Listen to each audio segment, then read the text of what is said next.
Independence day అంటే ఏంటి ఇక్కడికి వచ్చి చెప్పండి. తెలియకపోతే తెలియదని చెప్పండి. ఒప్పుకుంటారు. తెలియదా ఆన్సర్ చెప్పినా చెప్పకపోయినా మీ నెక్స్ట్ టీచర్ పేరు చెప్తారు. రెండో ప్రశ్న, మనం జెండాని ఎన్నిసార్లు ఎగరేస్తాం? ఎప్పుడెప్పుడు? 3 times అంటారు. ఎప్పుడు? 2 సార్లా 3 సార్లా? 2 సార్లు. ఎప్పుడెప్పుడు? ఆగస్టు 15కి రిపబ్లిక్ డేకి 2 సార్లు. ఇక్కడ ప్రశ్న బాగా ఆలోచించండి. 2 సార్లు జెండాని మనం కింది నుంచి పైకి తీసుకెళ్తామా, లేదు ఒకసారి కింది నుంచి పైకి ఇంకొకసారి పైన ఆల్రెడీ ఎగరేసిన దాన్ని ఇలా విప్పుదామా? ఎప్పుడైనా చూసారండి ఇవి? చూడలేదు కదా. మీరు విషయాలు ఖచ్చితంగా తెలుసుకోవాలి. మీరు భారతదేశం అంటే ఇష్టమేనా? భారతదేశం అంటే ఇష్టమా కాదా? మీరు ఏ దేశంలో ఉన్నారు? సో 2 ప్రశ్నలు వేశాను, సమాధానం మీకు చెప్పండి. మీరే మీ యొక్క ఉపాధ్యాయుల దగ్గర నుంచి తెలుసుకోవాలి. మొదటి ప్రశ్న ఏంటి? ఇండిపెండెన్స్ డే అంటే ఏంటి? ఒకటి ప్రశ్న. రెండవ ప్రశ్న ఏంటి? జెండాని ఎన్నిసార్లు మనం కింది నుంచి పైకి లేదా పైన ఎగరవేస్తామా అనేది ఆ చిన్న విషయాన్ని మీరు తెలుసుకోవాలి. తెలుసుకుంటారా? నాకు 1 నిమిషం అందరి శబ్దంగా ఉండాలి. వాయిస్ అంటారా? అందరూ రావాలి చూడాలి. వినండి. రైట్. జనరల్ గా జెండా వందనం అని చెప్పుకొని కలర్ ఫ్లాగ్స్ కట్టుకుంటాము, చాక్లెట్ తింటాము, డాన్స్ వేస్తాము, ఫ్లాగ్స్ పెట్టుకుంటాము, రిస్ట్ బ్యాండ్స్ పెట్టుకుంటాము. అంతటితో మనకి ఇండిపెండెన్స్ డే అయిపోయినట్టేగా భావిస్తాం. అవునా? అవునా? మీకు ఇంతకుముందు సార్ చెప్పారు, చిన్న వయసులోనే ఎమ్మెల్యేగా పోటీ చేశారు. బీజేపీ గవర్నమెంట్ నుంచి పోటీ చేశారు. చాలా చిన్న వయసు, చిన్న ఎమ్మెల్యే. చూస్తే పెద్దగా లేడు కదా. చిన్న వయసులో ఆయన ప్రయత్నం చేసి అంత దూరం వచ్చాడు. రైట్. సో నేను 3 విషయాలు మీతో మాట్లాడదలుచుకున్నాను. పండగ జరుపుకోవాలి, సెలబ్రేషన్స్, డాన్స్లు అన్ని వేసుకోవాలి. ఇది ఒక తంతు. కానీ ఇంకొక విషయం మీరు మర్చిపోవద్దు. ప్రతి ఇండిపెండెన్స్ డే లేదా రిపబ్లిక్ డే కొన్ని విషయాలు మనం నేర్చుకోవాలి. ఒకటి, సత్యమేవ జయతే. ఎల్లప్పుడూ నువ్వు దేశాని కోసం పోయి కనబట్టుకొని చేయాల్సిన పని లేదు. మీరు అందరూ కూడా సత్యమేవ జయతే అంటే ఎల్లప్పుడూ సత్యాన్ని మాట్లాడండి, నిజాన్ని చెప్పండి, నిర్భయంగా నిజాన్ని చెప్పండి.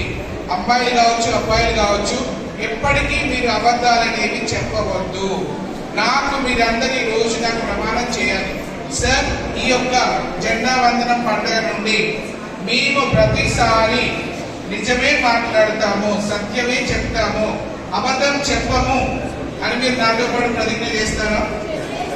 అమ్మకు కానీ, నాన్నకు కానీ, టీచర్లకు కానీ, స్నేహితులకు కానీ అబద్ధం చెప్పవద్దు. చేసుకుందామా ఇవాటి నుంచి ఒక ప్రమాణం? ఎవ్వరు మా సో అదొక మంచి నిర్ణయాన్ని మనం ఈరోజు తీసుకుందాం. డాన్సులు బాగున్నాయి, పేట్రియాటిక్ చప్పట్లు కొడుతున్నాం. మీరు దాన్ని భావం అర్థం చేసుకొని చప్పట్లు కొడుతున్నారా, వాళ్ళు వేసే స్టెప్పులు చూసి చప్పట్లు కొడుతున్నారో నాకు తెలియదు. ఓకే, దాని వెనకాల చాలా బాగుంది. సో అదొక మాట నేను చెప్పదలుచుకున్నాను. రెండవది, మాతృదేవోభవ పితృదేవోభవ అంటే ఏంటి? ఎవరు వాళ్ళు? నేనేగా తాగేదా? మాతృదేవోభవ పితృదేవోభవ అంటే ఏంటి? అతిథి దేవోభవ ఆచార్య భవ అని పాటలు కూడా పంపిస్తారు.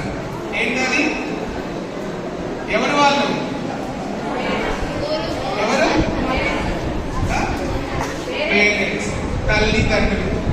మీరు ఈ యొక్క ఇండిపెండెన్స్ డే రోజున నాకు రెండవ ప్రమాణం చేయాల్సింది ఏంటంటే, మీరు అమ్మా నాన్నల్ని గౌరవించాలి, రెస్పెక్ట్ ఇవ్వాలి, వాళ్ళ కాళ్ళు పెట్టుకొని మీరు బ్లెస్సింగ్స్ తీసుకోవాలి, మమ్మీ ఐ లవ్ యూ అని చెప్పేసి చెప్పాలి. వాళ్ళకి వీలైనంత వరకు మీరు సహాయం చేయాలి. అమ్మాయిలైనా అబ్బాయి అయినా ఏ పనులలో అయినా మీరు ఈ యొక్క సహాయాన్ని మీరు చేయవచ్చు. ఇది రెండవది. ఇక మూడవది, కష్టే ఫలి అని చెప్పారు పెద్దలు. కష్ట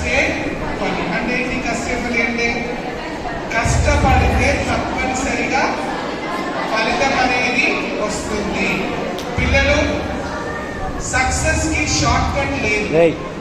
సక్సెస్ కి దొంగదారి దొడ్డిదారి బైపాస్ లేదు. గుండె సర్జరీ బైపాస్ ఉంది, కానీ సక్సెస్ కి దొడ్డిదారి. కష్టే ఫలి, కష్టపడితే ఖచ్చితంగా మీరు పైకి వస్తారు. ఒక కవి అంటాడు, కెరటం నా ఆదర్శం లేచి పడినందుకు కాదు, పడినా లేచినది. మీరు కెరటం అంటే తెలుసా? సముద్రం ఒడ్డుకి ఎప్పుడైనా వెళ్ళారా? అలా ఏం చేస్తాయి?